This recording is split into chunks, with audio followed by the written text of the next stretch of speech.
They set out after the Great Depression to save this area from poverty and unemployment. And when they got to London, cynical politicians sent them away with £1 each for their train fare home.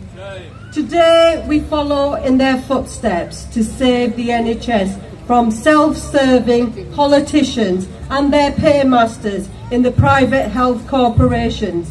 Like them, we have our blue and white banners. Like them, we have our boss, Joe, who is following us along the route. We have the support of the people from across the country. And like them, we will carry our message to Parliament on behalf of our local communities. And here's a message to the government. We will not be sent back with short shrift, and I can assure you of that.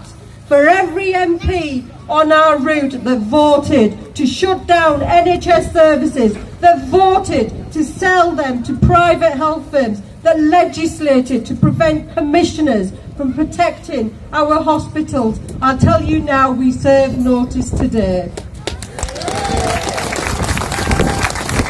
We are on our way to your town, and we will make sure that all of your constituents know what you have done. We know, and we are not going to forget. You know, we first floated the idea of the Jarrow March around March this year, and since that very first tweet, well, I haven't had much sleep, to be quite honest, we have genuinely been overwhelmed with the offers of help and support from ordinary folk just like all of us here today. And that's what makes the NHS special. People care about the NHS and are willing to fight for the NHS. No longer can we sit back and allow government continue their attacks on the NHS and we do nothing. Thousands and thousands of folk are standing together, and you know what? That's all that matters. As organisers of the march, we are doing our utmost to ensure a smooth running of the march, and snags will happen. It's not going to be all plain sailing. I mean, I haven't even walked into my shoes yet properly. But saving the NHS is a mammoth task.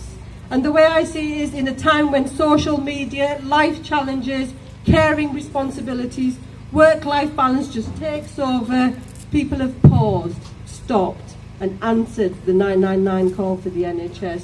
So thank you for answering the 999 call for the NHS. Thank you for joining the People's March for the NHS. And thank you for the faith to fight for the NHS. Our People's March for the NHS coordinated of volunteers, and there's plenty here today. They've done an amazing job. We couldn't have even done this without them. They have walked the routes, they have cleared the routes, and I can assure you some of them had to walk them about 2 or 3 times as well, and I'm looking at Nicola when I'm saying that.